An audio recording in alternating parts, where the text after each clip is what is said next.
நாளைக்கு நம்ம மார்க்கெட் இறங்குறதுக்கு நிறைய வாய்ப்பு இருக்குது. அதை பற்றி பார்ப்போம்.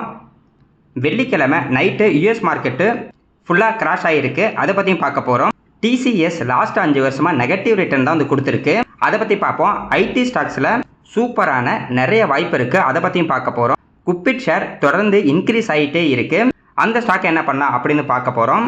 இந்த வீடியோ ஃபுல்லாக பாருங்கள். கண்டிப்பாக உங்களுக்கு ரொம்ப யூஸ்ஃபுல்லாகவே இருக்கும். ஃபஸ்ட்டு யூஎஸ் ஸ்டாக் மார்க்கெட்டை பற்றி பார்த்துடலாம்.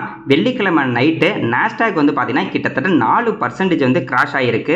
அது மட்டும் கிடையாது, டவ் ஜோன்ஸு, S&P 500, NOCE இந்த மாதிரி எல்லா இண்டெக்ஸும் டவுனில் தான் க்ளோஸ் ஆகிருக்கு. அதுக்கு முக்கியமான காரணம் என்ன அப்படின்னா, யூஎஸோட ஜாப் டேட்டா வந்திருக்கு. அந்த ஜாப் டேட்டாவை பொறுத்த வரைக்கும் சூப்பரான ஒரு பொசிஷனில் இருக்குது அப்படின்ற மாதிரி தான் நியூஸ் கொடுத்துருக்காங்க. அதனால என்ன ப்ராப்ளம்னா, அவங்களோட ஃபெடரல் பேங்க் வந்து பார்த்தீங்கன்னா இன்ட்ரெஸ்ட் ரேட்டை கம்மி பண்ணுறதுக்கான வாய்ப்பு அப்படிங்கிறது ரொம்ப கம்மியாக இருக்குது. ஏன் அப்படின்னா, எம்ப்ளாய்மெண்ட் டேட்டா கரெக்டாக இருக்குன்னா நிறைய பேர் வேலை கிடச்சிருக்கு, நிறைய பேர்த்திட்ட அமௌண்ட் இருக்குது அப்படின்ற மாதிரி அர்த்தம். இது வந்து கொஞ்சம் நெகட்டிவான ஒரு இம்பாக்ட் வந்து எக்கனாமிக் கொடுக்கறனால அவங்களோட இன்ட்ரெஸ்ட் ரேட் என்ன பண்ணுவாங்கன்னா, ஒன்று இப்படியே ஹோல்டு பண்ணணும், இல்லைனா கொஞ்சம் அதிகமாக்க வந்து ட்ரை பண்ணுவாங்க. இதுக்கு முன்னாடி ரொம்ப அதிகமாக்குனாங்க, அதுக்கப்புறம் கொஞ்சமாக குறைச்சிட்டு வந்தாங்க. இப்போ மறுபடியும் சூப்பரான டேட்டா வந்திருக்கனால கொஞ்சம் இன்ட்ரெஸ்ட் ரேட் அதிகமாகிறதுக்கு ஒரு வாய்ப்பு இருக்குது. இந்த மாதிரி இன்ட்ரெஸ்ட் ரேட் அதிகமானுச்சுன்னா டெக்னாலஜி ஸ்டாக்குக்கு எல்லாத்துக்கும் கொஞ்சம் ப்ராப்ளமாக வந்து இருக்கும். அடுத்தது செமிகண்டக்டர் அண்ட் ஏஐ ஸ்டாக்ஸ் எல்லாமே இப்போ வந்து விற்க வந்து ஆரம்பிச்சிருக்காங்க. நம்ம ரொம்ப நாளைக்கு முன்னாடி பார்த்தோம், அமெரிக்காவில் இருக்கக்கூடிய நிறைய ஏஐ ஸ்டாக்ல வந்து பார்த்தீங்கன்னா புதுசாக ஏஐ இன்ட்ரடியூஸ் பண்ணனால அமெரிக்காவில் இருக்கக்கூடிய நிறைய ஏஐ ஸ்டாக்கோட ப்ரைஸ் தொடர்ந்து இன்க்ரீஸ் ஆகிட்டே இருந்துச்சு. இப்போ அப்படியே ரிவர்ஸ் பண்ண ஆரம்பிச்சிட்டாங்க, அதாவது விற்க ஆரம்பிச்சிட்டாங்க. இதனால தாங்க எப்பயுமே நம்ம பொறுமையாக இருக்கணும். ஸ்டாக் மார்க்கெட் அப்படிங்கிறது எங்கேயுமே போகாது, தொடர்ந்து இன்க்ரீஸ் ஆகிட்டே இருந்துச்சுன்னா ஆகிட்டு போகட்டும். நம்ம கொஞ்சம் பொறுமையாக இருந்தோம்னா கண்டிப்பாக அந்த ஸ்டாக்கோட ப்ரைஸ் மறுபடியும் வந்து கீழே வரதான் போகுது. அது வரைக்கும் நம்ம வந்து பொறுமையாக இருக்கணும்.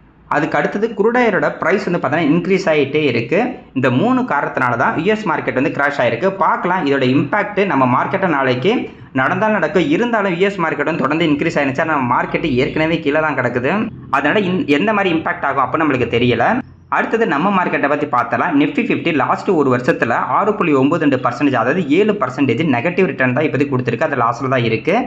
சென்செக்ஸும் அதே மாதிரி தான் கிட்டத்தட்ட 10% நெகட்டிவில் இருக்குது லாஸ்ட் ஒரு வருஷமாக. நம்ம மார்க்கெட்டை பொறுத்த வரைக்கும் ஏற்கனவே கீழே தான் கிடக்குது. இன்னும் வேறு வெள்ளிக்கிழமை இந்த யூஎஸ் மார்க்கெட்டு கீழே போகிறனால மேபி நம்ம மார்க்கெட்டு கீழே போகிறதுக்கு ஒரு வாய்ப்பு இருக்குது. ஆனால் கண்டிப்பாக போகும் அப்படிலாம் கிடையாதுங்க.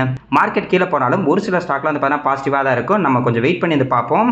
ஆனால் இந்த மாதிரி டைமில் நம்ம மார்க்கெட் விட்டு வெளியே போகக்கூடாது. ஏன்னா நிறைய பேர் பயந்துக்கிட்டு நம்ம விற்கலாம் அப்போ நம்மளாம் யோசிச்சிருப்பாங்க. அப்போல்லாம் போகக்கூடாதுங்க. எப்போல்லாம் மார்க்கெட் வந்து கீழே போகுதோ அது நமக்கு கண்டிப்பாக நல்ல ஒரு வாய்ப்பாக தான் இருக்கும். அதனால் அந்த வாய்ப்பை நம்ம வந்து யூஸ் பண்ணிக்கணும். ஐடி இடிஎஃப்பை பற்றி பார்த்துடலாம். இதை நம்ம ஏன் பார்க்குறோன்னா, இதை பற்றி நம்ம தொடர்ந்து சொல்லிக்கிட்டு தான் இருக்கோம். அதாவது ஐடி ஸ்டாக்ஸ் வந்து இப்போ பார்த்தீங்கன்னா கிட்டத்தட்ட 52 வீக் லோ பக்கத்தில் தான் வந்து ட்ரேட் ஆகிட்டு இருக்கு. இந்த ஐடி இடிஎஃப் கூட லாஸ்ட் ஒரு வருஷத்தில் வந்து பார்க்கும்போது கிட்டத்தட்ட 20% கிராஷ் ஆகிருக்கு. அது வந்து இடிஎஃப் 20% குறைஞ்சிருக்கு. அந்த அளவுக்கு ஐடி ஸ்டாக்ஸ் எல்லாமே ரொம்ப கீழே போயிட்டு இருக்கு. எப்போல்லாம் ஒரு செக்டருக்கு வந்து ஒரு பெரிய ப்ராப்ளம் வருதோ அது நம்ம நல்ல ஒரு வாய்ப்பாக பார்க்கலாம். இருக்கக்கூடிய எல்லா ஸ்டாக்கோட ப்ரைஸும் கிட்டத்தட்ட 52 வீக் லோவில் தான் வந்து ட்ரேட் ஆகிட்டு இருக்கு. இந்த ஐடிபிசி இடிஎஃப்ல வந்து பார்த்தீங்கன்னா மொத்தம் 10 கம்பெனி இருக்குது. Infosys, TCS, Tech Mahindra, HCL technologies, Wipro, precision systems, Coforge, LNT Mindtree, Mphasis, OFSS வந்து இருக்காங்க. அதாவது இதில் ஒரு இடிஎஃப் நம்ம வாங்கினா கூட இந்த 10 கம்பெனியில் நம்ம முதலீடு பண்ணதாக அர்த்தம். இப்போ இந்த 10 கம்பெனி ஸ்டாக்கோட ப்ரைஸும் அதில் ஹையிலேருந்து ரொம்ப லோ ப்ரைஸில் இருக்கனால இந்த இடிஎஃப் வந்து லோ ப்ரைஸில் இருக்குது. அதனால் இதை நம்ம ஒரு வாய்ப்பாக வந்து பார்க்கலாம். பார்ப்போம் இன்னும் எத்தனை நாளைக்கு இந்த மாதிரி இந்த ஐடி ஸ்டாக்லாம் கீழே இருக்கணும் வந்து தெரியலை. எப்போலாம் கீழே இருக்கோ அப்போலாம் நம்ம வந்து பார்த்தீங்கன்னா அது வாய்ப்பாக யூஸ் பண்ணிக்கிட்டு நம்ம மெதுவாக நம்ம முதலீடு பண்ணிட்டு இருந்தோம்னா எப்போ மறுபடியும் ரிவர்ஸ் ஆகுதோ அப்போ வந்து பார்த்தீங்கன்னா நமக்கான ரிட்டர்ன் அப்படிங்கிறது கிடைக்கும். அடுத்தது ஐடி செக்டரில் டாப்பில் இருக்கக்கூடிய கம்பெனி அப்படின்னு பார்த்தா டிசிஎஸ் தான், அதாவது டாடா கன்சல்டன்சி சர்வீசஸ் லிமிடெடு. இந்த கம்பெனியை பொறுத்த வரைக்கும் ஃபுல்லாக கீழே போனதாங்க. லாஸ்ட்டு ஒரு 5 வருஷத்துக்கு முன்னாடி நம்ம வாங்கியிருந்தா கூட இப்போதைக்கு 32% வந்து நெகட்டிவ் வந்து இருப்போம். இந்த கம்பெனியில் வந்து பார்த்தீங்கன்னா நிறைய பேர் ஓனாக அனலைஸ் பண்ணி இன்வெஸ்ட்மெண்ட் பண்ணியிருக்க மாட்டாங்க. நிறைய பேர் சொல்கிறாங்க அப்படிங்கிற ஒரு காரணத்துக்காக டிசிஎஸ் வந்து வாங்கியிருப்பாங்க. கிட்டத்தட்ட 4400 ரூபாய்க்கு மேலே போயிட்டு இப்போ வந்து பார்த்தீங்கன்னா வெறும் 2200 ரூபாய்க்கு தான் வந்து ட்ரேட் ஆகிட்டு இருக்கு. இதில் இருந்து நான் என்ன கற்றுக்கிட்டேன் அப்படின்னா, அதாவது ஒரு ஸ்டாக் மார்க்கெட்டை பொறுத்த வரைக்கும் ஒரு 5 வருஷம் இல்லைனா ஒரு 10 வருஷத்துக்குள்ள மேஜரான ஒரு கிராஷ் வருது. அதனால் நம்ம லாங் டர்ம் அப்படின்னு நம்ம வந்து ஹோல்டு பண்ணும்போது ஓரளவுக்கு நல்ல ஒரு லாபம் வந்ததுக்கு அப்புறம் அது பார்த்தீங்கன்னா வித்துட்டு மறுபடியும் நம்ம வாங்குறதுனா கூட நம்ம வந்து வாங்கிக்கலாம். இது வந்து என்னோட பர்சனல் தாட் தான். எக்ஸாம்பிள் இப்போ டிசிஎஸ்ல ஒரு 10 வருஷத்துக்கு முன்னாடி நம்ம வந்து இன்வெஸ்ட்மெண்ட் பண்ணியிருப்பாங்க. இப்போ அவங்க லாபத்தில் இருந்தாலுமே 5 வருஷத்துக்கு முன்னாடி இன்வெஸ்ட்மெண்ட் பண்ணவங்களுக்கு இப்போ நெகட்டிவ் ரிட்டர்ன் தான் கொடுத்துருக்கு. அதாவது 5 வருஷத்துக்கு முன்னாடி வாங்கியிருப்பாங்க. அது இப்போ நல்ல ஒரு ஹை போயிருக்கும், நல்ல ஒரு லாபத்தில் இருந்திருப்பாங்க. அந்த லாபத்தை புக் பண்ணவங்களுக்கு அது லாபம் வந்து ரியலைஸ் வந்து பண்ணிட்டாங்க. அப்படி புக் பண்ணாமல் இருக்கிறவங்களுக்கு இப்போ 5 வருஷமாக பாருங்கள் வேஸ்ட்டாக தான் போச்சு. அதாவது 5 வருஷத்துக்கு முன்னாடி அவங்க இதில் முதலீடு பண்ணியிருந்தாலும் ஒன்று தான், பண்ணாமல் இருந்திருந்தாலும் ஒன்று தான். இப்போதைக்கு நெகட்டிவில் தான் இருந்திருப்பாங்க. அதனால் ஸ்டாக் மார்க்கெட்டில் இப்படி தான் முதலீடு பண்ணணும். லாங் டேர்ம்னா அப்படியே தான் சும்மா போட்டு வச்சுட்டா அப்படியே தான் உட்காந்துருக்கணும் அப்படிலாம் கிடையாதுங்க. காசு அதிகமாக வச்சுருக்கவங்களுக்கு வேணுமா அது வந்து கரெக்டாக இருக்கும். அதாவது லாங் டேர்மில் அந்த காசு அவங்களுக்கு தேவைப்படாது. அதனால லாங் டேர்மில் அவங்க வச்சிருப்பாங்க. நம்மளுக்குலாம் அப்படி கிடையாது. அதனால நம்ம அப்பப்போ நம்ம லாபம் வேணும் அப்படின்னா கூட நம்ம அப்படியே ரீஇன்வெஸ்ட்மெண்ட் பண்ணிட்டு நம்ம கம்பெனி பண்ணிக்கிட்டு இருக்கலாம். இப்போதைக்கு டிசிஎஸ் வந்து பார்த்தீங்கன்னா ரொம்ப லோ ப்ரைஸில் தான் இருக்குது. பார்க்கலாம் இதுக்கப்புறமா அது இன்க்ரீஸ் ஆகுதா இல்லை மறுபடியும் அது 2000 கட் பண்ணி கீழே போகுதா என்னன்னு தெரியல. ஆனால் growth அப்படிங்கிறது இந்த மாதிரி லார்ஜ் கேப் வந்து பார்த்தீங்கன்னா கம்மியாக தான் வந்து இருக்கும். பர்சனலாக என்ன கேட்டிங்கன்னா எனக்கு வந்து பார்த்தீங்கன்னா அந்தளவுக்கு டிசிஎஸ் வந்து ஒரு ஆப்ஷனாக வந்து வச்சிருக்க மாட்டேன். இது வந்து என்னோட தனிப்பட்ட ஒரு கருத்து தான். ஏன்னா இவங்களோட growth அப்படிங்கிறது ரொம்ப கம்மியாக தான் இருக்குது. இதுக்கு நம்ம வந்து மிட் அண்ட் ஸ்மால் கேப்பில் இருக்கக்கூடிய சூப்பரான ஒரு ஐடி ஸ்டாக்கை நான் வந்து சூஸ் பண்ணிட்டு போயிடுவேன். அடுத்தது பேங்க் இடிஎஃப். இந்த பேங்க் இடிஎஃப் வந்து பார்த்தீங்கன்னா ரொம்ப ரொம்ப முக்கியமான ஒரு பேங்க்கு செக்டார்ஸு. ஒரு நாட்டை பொறுத்த வரைக்கும் கண்டிப்பாக ஃபைனான்ஸ் செக்டர் வந்து பார்த்தீங்கன்னா ரொம்ப ரொம்ப முக்கியமான ஒரு செக்டராக தான் வந்து இருக்கும். இந்த இடிஎஃப்பை பொறுத்த வரைக்கும் ரொம்ப சூப்பரான இடிஎஃப். லாஸ்ட் ஒரு 5 வருஷத்தில் 60% இந்த இடிஎஃப் வந்து இன்க்ரீஸ் ஆயிருக்கு. இந்த மாதிரி இடிஎஃப்லாம் நம்ம லாங் டர்முக்கு தான் நம்ம வந்து கான்சன்ட்ரேஷன் வந்து பண்ணுவோம். அதாவது ஃபிக்ஸ்டு டெபாசிட் விசஸ் நம்ம ஸ்டாக் மார்க்கெட்னு பார்க்கும்போது இடிஎஃப் வந்து நல்ல ஒரு ரிட்டர்ன் கொடுக்கும். ஆவரேஜ் வந்து பார்த்தீங்கன்னா வருஷத்துக்கு ஒரு 10 to 12% நம்ம இந்தியன் ஸ்டாக் மார்க்கெட் வந்து ரிட்டர்ன் கொடுத்துட்டு இருக்கு. அதனால இந்த இடிஎஃப் வந்து பார்த்தீங்கன்னா சூப்பரான ஒரு இடிஎஃபாக இருக்குது. இந்த இடிஎஃப்ல HDFC Bank, ICICI Bank, Axis Bank, State Bank of India, Kotak Bank, Federal Bank, IndusInd Bank, AU Small Finance Bank, Bank of Baroda இருக்காங்க, ஐடிஎஃப்சி ஃபர்ஸ்ட் பேங்க் இருக்காங்க, Canara Bank, Punjab Bank, Yes Bank, Union Bank, இது எல்லா பேங்க்கும் இந்த இடிஎஃப்ல இருக்குது. அது இந்த ஒரு இடிஎஃப் வாங்கினாவே இந்த பேங்க் எல்லாத்திலும் நம்ம இன்வெஸ்ட்மெண்ட் பண்ணதா அர்த்தம். சூப்பரான ஒரு இடிஎஃப்ங்க. என்ன காசு இருக்கும்போது அப்பப்போ ஒரு பிரியாணி சாப்பிட்ற மாதிரி கொஞ்சமாக அப்படியே வாங்கி வச்சுக்கிட்டோம்னா ஒரு 10 to 20 வருஷம் கழிச்சு பார்க்கும்போது கண்டிப்பாக நல்ல ஒரு ரிட்டர்ன் வந்து கொடுத்துருக்கும். அடுத்தது ஐடிசி. இந்த ஸ்டாக்கை பற்றி தொடர்ந்து வந்து கேட்டுட்டு தான் இருக்காங்க. நம்ம வாங்கிட்டோம் கீழே போயிடுச்சு ஒன்றுமே பண்ண முடியாது. இதை தான் நான் அடிக்கடி சொல்கிறேன். என்ன தான் சூப்பரான ஒரு கம்பெனியாக இருந்தாலும் கையில் போய் வாங்கக்கூடாதுன்னு சொல்கிறது காரணம் இதான். இந்த கம்பெனி ரொம்ப சூப்பரான கம்பெனி, எல்லாரும் இதை வாங்க, கண்ணை மூட்டு வாங்க அப்படின்ற மாதிரி எல்லாருமே சொல்லுவாங்க. மியூச்சுவல் ஃபண்டே அதான் சொல்லுவாங்க. ஆனால் பார்த்தீங்கன்னா இந்த ஸ்டாக்கே அதோட கையில் இருந்து தலைகீழாக கீழே குதிச்சிருக்கு. கிட்டத்தட்ட 280 ரூபாய்க்கு வந்திருக்கு. இதுக்கு முன்னாடி இருந்த லோ ப்ரைஸுக்கே வந்துருச்சுங்க.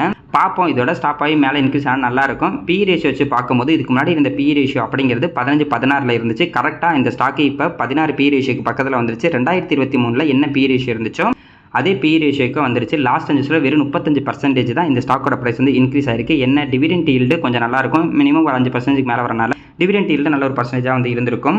பார்ப்போங்க. ஐடிசி நல்ல கம்பெனி தான். நான் என்ன பண்ணுறது, இன்னும் கீழே போனாலும் போகும். ஏன்னா சிகரெட்டுக்கு டேக்ஸ் ஏற்றிருக்காங்க. அது எந்த அளவுக்கு சேல்ஸ் வால்யூம்லாம் இன்க்ரீஸ் ஆகுது அப்படின்னு நம்ம கொஞ்சம் பொறுமையாக வந்து வெயிட் பண்ணி பார்ப்போம். கண்ணை மூடிக்கிட்டே வாங்கிட்டே இருக்கலாம் அப்படின்னு யாராவது சொல்லி வாங்கினீங்கன்னா அப்புறம் கண்ணை மூடிட்டு நம்ம படுத்திருக்க வேண்டியதான். இதில் நான் வந்து பார்த்தீங்கன்னா யாரையும் குறை சொல்ல. நம்ம ஸ்டாக் மார்க்கெட்டில் வரும்போது அடுத்தவங்களை பிளைண்டாக வந்து நம்பவும் கூடாது. நம்ம ஓனாக எந்த அளவுக்கு ஸ்டாக் மார்க்கெட்டை கற்றுக்கிறோமோ அந்த அளவுக்கு ஸ்டாக் மார்க்கெட் அப்படிங்கிறது நம்மளுக்கு ரிட்டர்ன் வந்து தரும். அதனால் அடுத்தவங்க சொல்கிற டிப்ஸ் எல்லாம் விட்டுட்டு நீங்களே ஓனாக வந்து கற்றுக்க ஆரம்பிங்க. அடுத்தவங்க சொல்கிறாங்களா ஓ இப்படி ஒரு லாஜிக் இருக்குது அப்படின்னு மட்டும் எடுத்துக்கணும். அதே நம்ம ஃபாலோ பண்ணோம் அப்படின்னா நம்ம ஸ்டாக் பண்ணது பணம் சம்பாதிக்க முடியாது. ஐடிசியை பொறுத்த வரைக்கும் பார்க்கலாம். இன்னும் கீழே போனால் போயிட்டு போகுது. நல்லா கீழே போனதுக்கப்புறம் கொஞ்சம் கொஞ்சமாக என்ன கையில் வாங்கியிருந்தால் கொஞ்சம் அக்குமுலேட் வந்து பண்ணி வச்சுக்கலாம். அடுத்தது ஐடிசி வந்து பார்த்தீங்கன்னா டிமெர்ஜர் ஆகி ஐடிசி ஹோட்டல் வந்தாங்க. சரி ஐடிசி ஹோட்டலாவது நல்ல லாபம் கொடுக்குன்னு பார்த்தா அது அதுக்கு மேலே இருக்குது. லிஸ்டாலேருந்து இப்போ வரைக்கும் 11% டவுனு. அதே மாதிரி தான் லாஸ்ட் ஒரு வருஷத்தில் 30% டவுனில் இருக்காங்க. ஏன்னா ஐடிசி வாங்கிட்டு என்ன சொல்லுவாங்கன்னா ஐடிசி ஹோட்டல் வந்துச்சு அது வந்து எக்ஸ்ட்ரா வந்தது சும்மையாக வச்சுருக்கலாம் அப்படின்ற மாதிரி அதுவும் வந்து எக்ஸ்ட்ரா வந்திருந்தாலும் ஐடிசி அதுக்கு ஏற்ற மாதிரி ப்ரைஸ் அட்ஜஸ்ட்மெண்ட் ஆகி தான் வந்துச்சு. அதனால் ஐடிசி ஹோட்டல் வந்து நெகட்டிவில் தான் வந்து இருக்குது. பார்ப்போங்க. இப்போ வாங்கிட்டோம்னா அப்படியே வாங்கிட்டோம். அதனால் ஒன்றும் பண்ண முடியாது. லாஸ்ட்லேயே விற்கவும் முடியாது. ஏன்னா ஆல்ரெடி ரொம்ப கீழே போயிட்டாங்க. அதனால் அமௌண்ட் இருந்துச்சுன்னா கொஞ்சம் அக்குமுலேட் பண்ண போகிறோம். இல்லைனா கொஞ்சம் வெயிட் பண்ணால் போதும். இல்லை புதுசாக வாங்க போகிறோம் அப்படின்னா இந்த ஐடிசியை பொறுத்த வரைக்கும் வந்து பார்த்தீங்கன்னா அந்தளவுக்கு growth வந்து கிடையாது. என்னதான் பெரிய கம்பெனி இருந்தாலும் அந்தளவுக்கு growth இல்லை. அதனால் அது ரிட்டர்னும் ஸ்டேபிளாக கம்மியாக தான் இருக்கும். இதுக்கு வேற ஒரு கம்பெனியை நம்ம வந்து பார்த்து முதலீடு பண்ணுறது ரொம்ப நல்லாயிருக்கும். என்னை பொறுத்த பர்சனலாக நான் வந்து பார்த்தீங்கன்னா ஐடிசியில் வந்து இன்வெஸ்ட்மெண்ட் பண்ண மாட்டேன். ஏன்னா growth அப்படிங்கிறது மற்ற கம்பெனியோட வந்து கம்மியாக இருக்குது. அடுத்தது ராஜேஷ் எக்ஸ்போர்ட்ஸு. இதை பற்றி இப்போ நியூஸ் வந்து ரொம்ப ஃபுல்லாக போயிட்டு இருக்கு. இவங்க வந்து ரொம்ப ஸ்கேம் பண்ணிட்டாங்க அப்படின்ற மாதிரி. செபி என்ன சொல்கிறாங்க அப்படின்னா இந்த கம்பெனி வந்து ரிசல்ட் வந்து கொஞ்சம் தப்பாக கொடுத்துருக்காங்க. இவங்க வந்து மிஸ்லீடிங் பண்ணுறாங்க அப்படின்ற மாதிரி சொல்லியிருக்காங்க. கிட்டத்தட்ட 15 லட்சம் கோடிக்கான அந்த சேல்ஸ் அப்படிங்கிறது தப்பாக இருக்குது. இவங்க அந்த அளவுக்கு பண்ணலை அப்படின்ற மாதிரி செபி சொல்கிறாங்க. ஆனால் இந்த கம்பெனி என்ன சொல்கிறாங்கன்னா இல்லை நாங்கள் கரெக்டாக வந்து போஸ்ட் பண்ணியிருக்கோம் அப்படின்ற மாதிரி இவங்க சொல்லியிருக்காங்க. இந்த இன்வெஸ்டிகேஷன் வந்து பார்த்தீங்கன்னா போய்கிட்டு இருக்கு. கிட்டத்தட்ட இந்த ஸ்டாக்கோட ப்ரைஸ்லாம் வந்து பார்த்தீங்கன்னா ஒரு கட்டத்தில் ஒரு 900 ரூபாய் பக்கத்தெல்லாம் இருந்துச்சு. இப்போ வெறும் 98 ரூபாய்க்கு தான் இந்த ட்ரேட் ஆகிட்டு இருக்கு. லாஸ்ட் 5 வருஷத்தில் 82% வந்து கிராஷ் ஆகிருக்கு. இந்த கம்பெனி தாங்க இருக்கிறதுலேயே வந்து மிகப்பெரிய கம்பெனி. நம்ம தங்கம் ரெடி பண்ணுறதுல, அதாவது பூமியில் இருந்து தங்கத்தை எடுத்து ப்ராசஸ் பண்ணி ஜுவல்லரியாக கொடுக்குற ஒரே கம்பெனி இந்த கம்பெனி தான். புக் வேல்யூ மட்டும் அதிகமாக இருக்குது. அதுவும் இல்லாமல் இது வந்து எல்ஐசி வந்து பார்த்தீங்கன்னா கிட்டத்தட்ட 10% ஷேர் ஹோல்டிங் நம்ம வச்சுருக்காங்க. அவங்களுக்கும் இது வந்து பார்த்தீங்கன்னா லாஸில் தான் வந்து இருக்குது. பார்ப்போம், இது வந்து லாஸில் இருக்குது. அது இல்லாமல் இந்த ஸ்டாக் ப்ரைஸ் ரொம்ப கம்மியாக இருக்குது. புக் வேல்யூ 500 ரூபாய்க்கு மேலே இருக்குது. இப்போ இந்த ஸ்டாக் நான் வாங்கி வச்சுக்கிட்டேன்னா சூப்பராக இருக்கும் க்ளோஸ் ஆனாலும், அப்போல்லாம் நம்ம வந்து யோசிக்க வேண்டாம். இந்த ப்ராப்ளம் முடிகிற வரைக்கும் இந்த கம்பெனியில் நம்ம ஒதுங்கி இருக்கிறது நல்லது. இந்த ப்ராப்ளம் என்ன முடிஞ்சிச்சுன்னா மறுபடியும் இந்த ஸ்டாக்கோட ப்ரைஸ் அதே இதில் வந்து பார்த்தோன்னா ஃபுல்லாக வந்து அப்படியே அப்பர் சர்க்யூட் போயிட்டே இருக்கும். இப்போ வந்து லோவர் சர்க்யூட் போயிட்டு இருக்கு. அதனால் இந்த மாதிரி பெரிய பிரச்சனை இருக்கும் போது அந்த கம்பெனிலேருந்து கொஞ்சம் நம்ம விலகி இருக்கிறதா நமக்கு ரொம்ப நல்லது. வெயிட் பண்ணி பார்ப்போங்க, ஏதோ ஒரு முடிவுக்கு வரட்டும் அவங்களே. அடுத்தது குப்பிட் லிமிடெட். இந்த ஸ்டாக்கை பற்றி கேட்டாங்க. ஏன்னா லாஸ்ட் ஒரு வருஷத்தில் கிட்டத்தட்ட 5.5 மடங்குக்கு மேலே லாபம் கொடுத்துருக்கு. என்ன பண்ணலாம், இது இன்க்ரீஸ் ஆகிட்டே இருக்குது, என்ன பண்ணலாம் அப்படின்னு சிம்பிளாக சொல்கிறேங்க. ஒரு ஸ்டாக்கோட ப்ரைஸ் இன்க்ரீஸ் ஆகிட்டே இருக்குது அப்படிங்கிறத வாங்கக்கூடாது. ஒன்று, அந்த ரேலி தொடங்குறதுக்கு முன்னாடி வாங்கியிருக்கணும். இந்த ஸ்டாக்கை பொறுத்தவரைக்கும் நிறைய பேர் என்ன பண்ணியிருப்பாங்கன்னா, இந்த ரேலி ஆரம்பிக்கிறதுக்கு முன்னாடி வாங்கியிருப்பாங்க. கரெக்டாக இன்க்ரீஸ் ஆகிட்டு இருக்கும்போது அவங்க வந்து ப்ராஃபிட் புக் பண்ணிட்டு போயிடுவாங்க. அதனால தான் அவங்க எப்பயுமே லாபத்தில் இருக்காங்க, எப்பவும் பணம் சம்பாதிக்கிறாங்க ஸ்டாக் மார்க்கெட். ரீட்டைல் பீப்பிள் என்ன பண்ணுவாங்கன்னா, கீழே இருக்கும்போது அதெல்லாம் வாங்காமல் கரெக்டாக இன்க்ரீஸ் ஆகிட்டதுக்கு அப்புறம் தான் போய் வாங்குவாங்க. கரெக்டாக கையில் போய் வாங்கி மாட்டிக்குவாங்க. அந்த தப்பை எப்பயுமே பண்ண வேணாம். இந்த குப்பிட் லிமிடெட்டை பொறுத்த வரைக்கும் இவங்க வந்து பார்த்தீங்கன்னா காண்டம் மேனுஃபேக்சரிங் அண்ட் சேல்ஸ் வந்து பண்ணிட்டு இருக்காங்க. மேல் அண்ட் ஃபீமேல் 2 பேத்துக்குமே பண்ணுறாங்க. அதுக்கப்புறம் பர்சனல் லூப்ரிகன்ட் வந்து பண்ணிட்டு இருக்காங்க. ஐபிடி கிட்ஸ் எல்லாமே இவங்க வந்து பார்த்தீங்கன்னா பண்ணிட்டு இருக்காங்க. மேக்ஸிமம் இந்த பிஸ்னஸ் வந்து பார்த்தீங்கன்னா கடைசி வரைக்கும் இருக்கும். கடைசி வரைக்கும் நம்ம காண்டம் வந்து இப்போ யூஸ் பண்ணுறது ரொம்ப அதிகமாகிருச்சு. அதனால் இந்த ஸ்டாக்கோட ப்ரைஸ் வந்து பார்த்தீங்கன்னா தொடர்ந்து இன்க்ரீஸ் ஆகிட்டு இருக்கு. இந்த தடவை ரிசல்ட் சூப்பராக கொடுத்துருக்காங்க. அதனால தான் இந்த ஸ்டாக்கோட ப்ரைஸ் வந்து இன்க்ரீஸ் ஆகிட்டு இருக்கு. இருந்தாலும் இந்த ஸ்டாக்கில் ஒரு சில நெகட்டிவ் இருக்குது, நம்ம வந்து பார்க்கலாம். மார்க்கெட் கேப் 18,435 கோடிக்கு மேலே இருக்குது. இதில் வந்து ஸ்டாக்கோட பி ரேஷியோ பாருங்கள் 170 இருக்குது. ஆக்சுவலாக 170 பி ரேஷியோ போனதை நம்ம வாங்கணுமா அப்படிங்கிறது ஃபஸ்ட்டு நம்ம வந்து யோசிக்கணும். இருந்தாலும் இந்த ஸ்டாக்கோட பி ரேஷியோ 200க்கு மேலே போயிருக்கு. அதை அடுத்து வந்து பார்க்கலாம். ROCE 33%, ROE 27%, ROIC 29%, OPI 38% இருக்குது. ஓவரால் அந்த பர்சன்ட் ரொம்ப சூப்பரான பர்சன்டேஜ். இன்டென்சிக் வேல்யூ 9 ரூபாய் 56 தான் இருக்குது. பிஜி ரேஷியோ 3.33 இருக்காங்க. டெப்ட் ஈக்விட்டி பார்க்கும்போது 0.13 இருக்குது. இவங்களோட CAGR எடுத்து பார்த்தா கூட சூப்பராக இருக்கும். சேல்ஸ் growth லாஸ்ட் 10 வருஷத்தில் 20%, ப்ராஃபிட் growth 21%, ஸ்டாக்கோட ப்ரைஸை பொறுத்த வரைக்கும் லாஸ்ட் 10 வருஷத்தில் 48%. இதுவே 5 வருஷத்துக்கு முன்னாடி வாங்கியிருந்தா கூட 127%. அதாவது வருஷம் 127% வந்து இன்க்ரீஸ் ஆகிற மாதிரி இருந்திருக்கும் லாஸ்ட் 5 வருஷத்தில். இதுவே ஒரு வருஷத்துக்கு முன்னாடி வாங்கியிருந்தா கூட 535%, கிட்டத்தட்ட 5 மடங்கு வந்து அதிகமாக இருக்கும் லாஸ்ட் வருஷத்தில். ரொம்ப சூப்பரான ஒரு லாபம். ரிட்டர்ன் ஈக்விட்டியை பொறுத்த வரைக்கும் கிட்டத்தட்ட 20% வந்து இருக்குது. அடுத்தது இவங்களோட ஹிஸ்ட்ரி பி ரேஷியோ வந்து பார்த்துடலாம். அதிகபட்சம் இந்த கம்பெனியோட பி ரேஷியோ வந்து பார்த்தீங்கன்னா 300 வரைக்கும் போயிருக்கு. கம்மியானது அப்படின்னு பார்த்தீங்கன்னா ஒரு கட்டத்தில் 30 தான் இருந்துச்சு. அதுக்கப்புறம் 50 வந்துச்சு. இப்போ ஆவரேஜ் அப்படிங்கிறது 40 பக்கத்தில் தான் வந்து இருக்குது. அடுத்து இவங்களோட ஷேர் ஹோல்டிங் பேட்டர்ன் வந்து பார்க்கலாம். ப்ரொமோட்டர்கிட்ட 46% ஷேர் ஹோல்டிங் பேட்டர்ன் இருக்குது. எஃப்ஐட் வந்து பார்த்தீங்கன்னா 1%, டிஐட்ட வந்து 0.17%, ரீட்டைல் பீப்புள்கிட்ட 52.79%. அதாவது அதிகமான ஷேர் ஹோல்டிங் வந்து ரீட்டைல் பீப்புள்கிட்ட தான் இருக்குது. இது கொஞ்சம் நெகட்டிவாக இருக்கும். இதுக்கு பதிலாக எஃப்ஐடி வந்து அதிகமாக வாங்கினாங்கன்னா பரவாயில்ல. ஆனால் எஃப்ஐடி வந்து பார்த்தீங்கன்னா அவங்களோட ஹோல்டிங்கை வந்து குறைச்சிருக்காங்க. இது கண்டிப்பாக நெகட்டிவாக இருக்கும். அது இல்லாமல் அந்த ஸ்டாக்கோட ப்ரைஸ் இன்க்ரீஸ் ஆகிட்டே இருக்குது, அப்போலாம் வாங்கக்கூடாது. இப்போதைக்கு அந்த 160 பி ரேஷியோவில் தான் இருக்குது. அது அதிகபட்சம் 300 பி ரேஷியோ போகிறதுக்கும் வாய்ப்பு இருக்குது. என்ன தான் சூப்பரான கம்பெனியாக இருந்தாலும் இந்த மாதிரி ஹையில் வாங்குறது ரொம்ப டேஞ்சரான ஒரு விஷயம். எனக்கு கீழே போயிருச்சு அப்படின்னா 30-40% கூட கீழே இறங்கும். இதுக்கு முன்னாடி அமெரிக்காவில் இன்க்ரீஸ் ஆயிருந்த ஏஐ அண்ட் செமிகண்டக்டர் ஸ்டாக்கே இப்போ வந்து பார்த்தீங்கன்னா கீழே விழுக ஆரம்பிச்சிருக்கு. அதனால் கொஞ்சம் பொறுமையாக இருப்பாங்க. பார்ப்போம். இப்போதைக்கு வாங்குறதை விட நம்ம இன்னும் கொஞ்சம் மார்க்கெட் எப்போ கிராஷ் ஆகுதோ அப்போ கொஞ்சம் நல்லாயிருக்கும். பார்ப்போங்க. நாளைக்கு மார்க்கெட் ஓப்பன் ஆனதுக்கு அப்புறம் தான் தெரியும் யூஎஸ் மார்க்கெட்டு எந்த அளவுக்கு நம்ம மார்க்கெட் வந்து அஃபெக்ட் ஆகுது அப்படின்னு.